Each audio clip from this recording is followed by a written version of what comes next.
గమనించాలి. తల్లిదండ్రులు ఈ విషయాన్ని గుర్తించాలండి.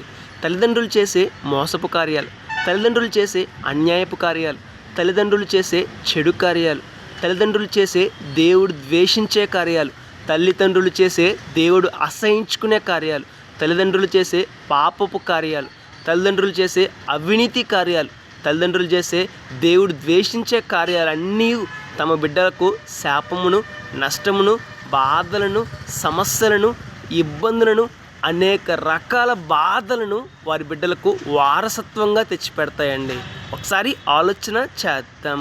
తల్లిదండ్రులుగా ఉన్న మనము మన పిల్లలకు ఆశీర్వాదాలను బహుమతులుగా ఇవ్వాలి. దేవుడి నుండి దీవెనను బహుమతులుగా ఇవ్వాలి. దేవుడి నుండి గొప్ప పేరును బహుమతులుగా ఇవ్వాలి. మన ప్రవర్తనను బట్టి, మన జీవితాన్ని బట్టి మన పిల్లలు ఆనందించాలే కానీ బాధపడకూడదండి. మరి తల్లిదండ్రులుగా ఉన్న మనము ఎలా జీవిస్తూ ఉన్నాం? తల్లిదండ్రులు అనుకుంటున్నారు ఈ మోసపు కార్యాలు, అన్యాయపు కార్యాలు, చెడు కార్యాలు, దేవుడు అసహించే కార్యాల ద్వారా సంపాదించే సొత్తంతా పిల్లలకు వారసత్వంగా గొప్ప ఆనందాన్ని ఇస్తుంది అనుకుంటున్నారు. గమనించాలి, ఆ వారసత్వపు సొమ్ము ఆ పిల్లలకు శాపమును అందిస్తుందండి, నష్టమును అందిస్తుందండి, బాధలను అందిస్తుందండి, సమస్యలను అందిస్తుందండి. పరిశుద్ధ గ్రంథమైన బైబిల్ గ్రంథంలో ఎన్నో సన్నివేశాలు, ఎన్నో సందర్భాలు ఉన్నాయండి.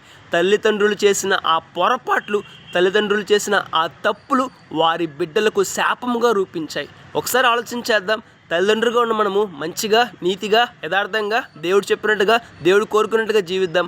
మన పిల్లలకు మంచి భవిష్యత్తును, మంచి ఆశీర్వాదాన్ని అందిద్దాం. దేవుని ద్వారా అందిద్దాం. May God bless you.